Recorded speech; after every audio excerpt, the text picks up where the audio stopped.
எனக்கு ஏதாவது ரொம்ப டென்ஷனாக இருந்தா, ஏதாவது மனசு கஷ்டமா இருந்தா, எங்கள் வீட்டு மொட்டை மாடிக்கு தாங்க நான் வருவேன்.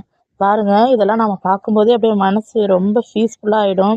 இது உள்ள தெரியுது பாருங்க. அது வந்து ஸ்கூலு. எங்க பசங்க அங்க தான் படிக்கிறாங்க. அதில சும்மா கொஞ்சம் மட்டும் தான் நமக்கு தெரியுது. ஸ்கூல் நல்லா பெரிய ஸ்கூல் தான்.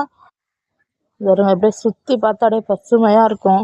காலையில 6 மணிக்கு, சாயந்தரம் 6 மணிக்கு வந்து இங்க கொஞ்சம் அப்படியே உட்காந்தோம்னு வச்சுக்கங்க, எல்லா கவலையும் மறந்துரும். பீச்சும் தேவையில்ல, பார்க்கும் தேவையில்ல. அப்படியே கொஞ்ச நேரம் அப்படியே உட்காந்துருந்துட்டு, அப்படியே மனசு நல்லா அமைதியான பிறகு எந்திரிச்சு நான் கீழே போயிடுவேன். பாருங்க, எங்க ஊர் எவ்வளோ அழகா இருக்கு, பசுமையா இருக்குன்னு சொல்லிட்டு சும்மா மொட்டை மாடிலேருந்து தாங்க எடுத்திருக்கேன். இது பாருங்க, எட்டு போட்டு வச்சிருக்கோம். எதுக்குன்னு சொன்னா வாக்கிங் போறதுக்கு. போட்டது தான் வச்சிருக்கோம் சும்மா அவ்வளோதான். பெயிண்ட் அடிச்சதுல மீதி இருந்த பெயிண்ட்டை வச்சு நாங்களே போட்டது. பாருங்க, சுற்றி வயல்வெளி தாங்க எங்கள் ஊரில் பார்த்தீங்கன்னா. எங்கள் ஊர் உங்களுக்கு பிடிச்சிருந்தா லைக் பண்ணுங்கள்.